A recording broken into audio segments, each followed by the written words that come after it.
South Africa's unemployment rate for the third quarter of the year eased by 0.75% to 31.9%.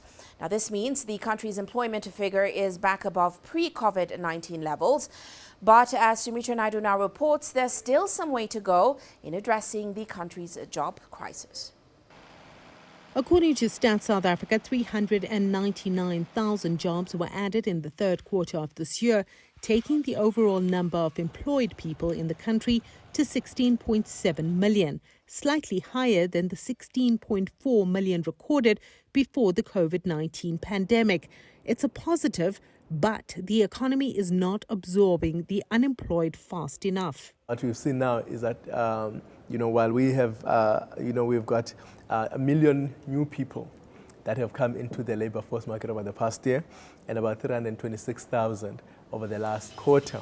And so some of those people obviously are now part of that. That's why we are seeing that number is not going down as it should in terms of the unemployment rate itself.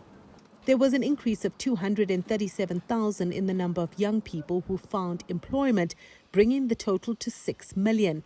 The gains are showing signs of improvement, but South Africa still has an education crisis and an ongoing skills shortage that remains a barrier to employment. Young people fear they have no future in South Africa. They are quite scared also about the changing nature of the work environment. And I think that is probably one of the key things. So as people coming out, will their skills be fit for purpose? And that's a very, very big question that makes it very difficult to answer. For example, we know we are transitioning away from certain jobs into new kinds of work.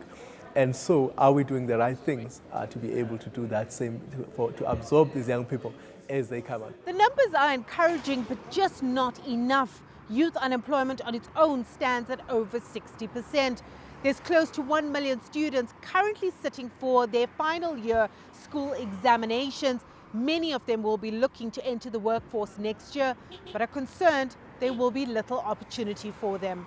I am concerned because, what if I don't get a job and I end up like the unemployed youth? And I do qualify, I do have the qualifications to get the job that I want, but then the government won't allow me to work. That's what I'm scared of. I think the only viable prospects are only attained through private institutions and colleges where businesses have partnerships with these institutions to kind of find talent and seek out the right people for the job.